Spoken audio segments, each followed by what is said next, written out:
Oh, this is just wonderful. So I'm here this afternoon in the home of Ian and Ally Craigan in their beautiful garden. There you are. Look, you can see it all down there. It's like an estate stretching out in front of me.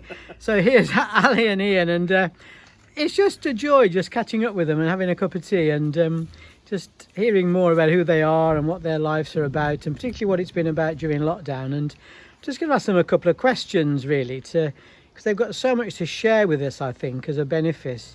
And I'm sure we'll enjoy hearing what they've got to say. So guys, thanks ever so much for being willing to chat. And I'm going to start off with Ian, actually, who apparently I hear is an ALM. And what exactly is that, Ian? And what's it stand for? What's it mean? Yeah, well, you would ask me that. I should have written it down. Because the A is always a challenge. But I think it means authorised. Okay. And lay. Yeah. And minister. Right. Okay. Which means that the Anglican Church has decided that there are lots of people who have callings that need to be exercised, but they need to be exercised within a framework of authority. Okay, right. So, you know, not necessarily in a hierarchical way, but one of the reasons that I wanted to do it right from the outset was we've been at Broadheath, we've been a church without a priest for a long time. Yeah. We often say we've gone feral as a way of doing things, but we've had a lot of support from our archdeacons and from retired clergy. But I was always concerned that as people take on roles of leadership and stewardship within a congregation without clergy around, along come the clergy, and we've had experience of this in the past, and they say, all right, well, everything's going to change now, and I discern that you should do this, you should do that, and I wanted to be able to wave a bit of paper and say, well, actually the diocese has discerned that it's all right for me to do this. And before I did the ALM worship leader course, I was actually a tutor on the ALM program. I tutored a community development module, which Robert Jones, when he was in charge of the ALM, started out. Then Doug Chaplin carried that on.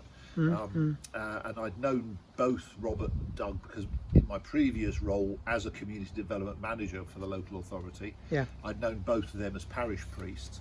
So that was a great thing to be doing, working with people from parishes, both urban and rural, who were interested in community development as a calling.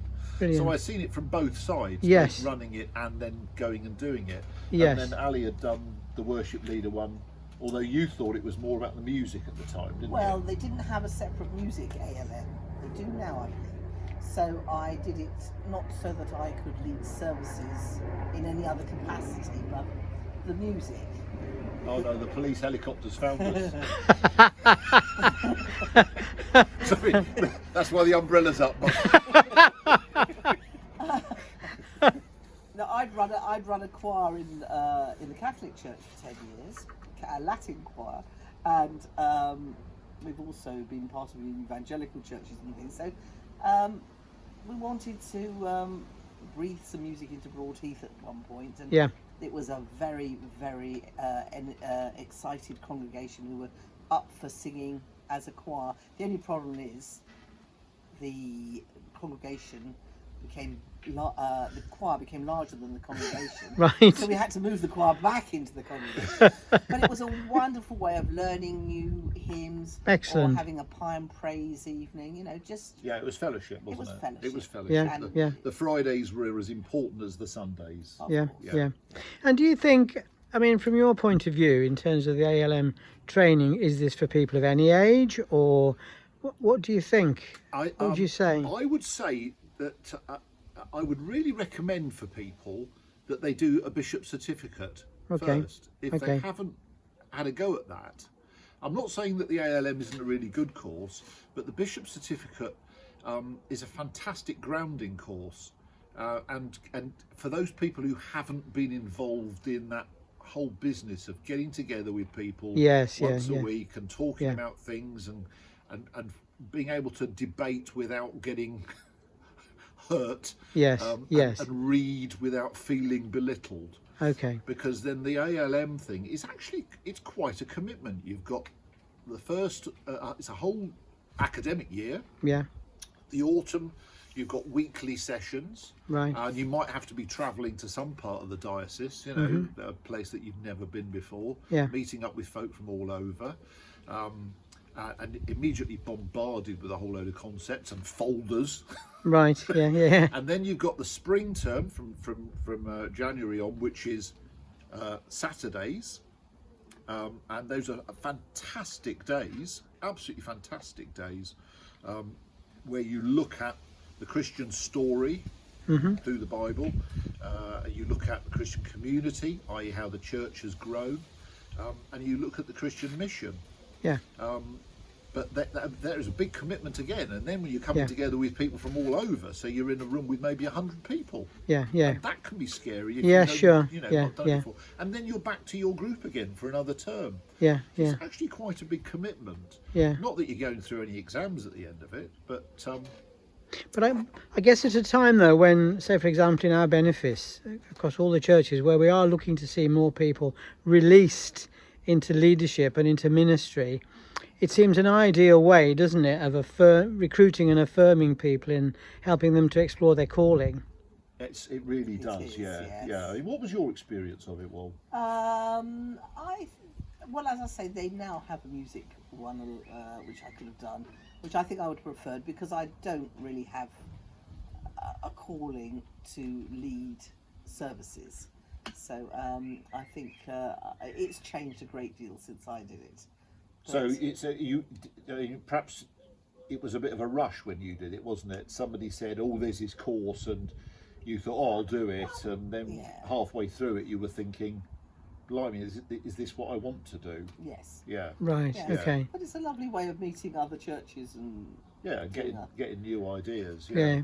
And of course, you've got to bear in mind the range there is. You know, from administration right the way through children's work, and so there's all sorts of different ways that you can engage with the programme.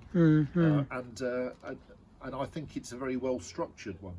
Yeah. Brilliant. So who should they contact at the diocese if they want? Well, if anyone wants to pursue that? You go through your priest. Okay, That's the right. first. That's the starting point. Is to have a conversation for us with Calantha. Yes. Okay. To say I'm interested. Okay. And then Calantha will arm wrestle you. I think I know who'd win. But I mean, that was one of the things that neither of us had. We didn't have somebody. You're supposed to actually get signed off. You know, yes, I have permission from. Okay. Right. We neither of us had that. We didn't have anybody to say, "Are you sure? Have you Yeah. thought about this?" We didn't have anybody halfway through to go and say, "Nobody understands me. It's really hard." Yeah. You know, Yeah. none of that. Yeah. Whereas we've got that now, so Yes. I sit down and a cup of coffee with Calantha and talk it through, and then it's very easy to get the information off the diocesan website. I don't know when the next cycle starts, actually, Paul. Do you Okay, know no, I don't. whether they're doing No. it again soon or not? Not sure, but I'm sure it'll be. We could find out off the Yeah, website. Just one last thought, really, just to get your combined thoughts, I suppose, really, on in terms of the future and what you're most looking forward to. You know, as the church moves forward and as we come out of lockdown, and what things are uppermost in your mind? Do you think? What have you missed most? What do you want to see happen? What about you, Ali? What are you thinking? Well, my thoughts are the things that I've been enjoying vis-a-vis the church in lockdown is certainly continuing our children's services Okay. online, and Right. they've been a bit of a hit. We've got better at doing them, got more skillful. Yeah. We look less like teenagers at legs akimbo drama group, and we've got better at doing them, and they've been a bit of a hit. And I think there's a great need for that, even when things are back to normal. I mean, I don't think we've been doing services in our church with the school once a month. Yeah. I still probably think that'll be some time before those get back, but we'll continue our online services. Brilliant. Because they've been worthwhile doing, haven't they? Absolutely, it's really engaging. I mean, I was just checking today, we've had another email through from one of the classes at Broadheath School, responding to the little challenges that we set them as part of the service. Yeah. You know, a little 2-minute think about the story and tell us what you. And we've enjoyed doing it, haven't we? Ian? Yeah. We've really enjoyed it. I mean, it's great. We've done comedy videos as well. I mean, we've enjoyed all aspects of making little videos for brilliant entertainment. Yeah. I think one of the hardest bits, looking forward, is that the nature of gathering is still really quite weird. Yeah. Everybody who was at church last Sunday will have been very moved, particularly Calantha stands up and is immediately emotional for all of yes us. Sure.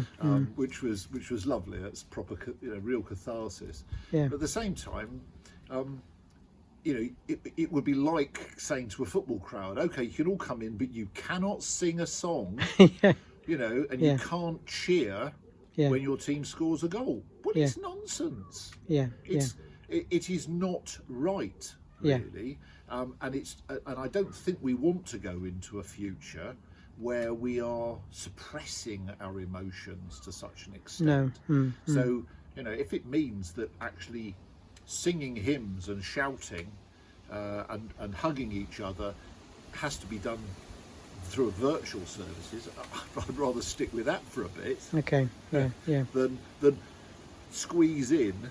Yes. It was the beautiful shambles at the end of the service, wasn't it? Everything had been stewarded so wonderfully, and then everyone it was like a plane arriving. Everyone leapt up, grabbed their bags, and all trying to get out the exit at the same time. And that's us being human. That's right. Yeah. We can stop being good. Yes. And the poor old stewards are running up and down, going, "Keep your distance." Keep your distance. And that wasn't a pub on a Saturday night. That was a bunch of people in church on a Sunday morning. Yeah. So there's a lot of challenges. Yeah, there are. Guys, thank you so much. It's been a delight, and thank you so much for making the time. Thanks for coming to see us. And I'm sure folk will enjoy watching this. So God bless you both. Thank you.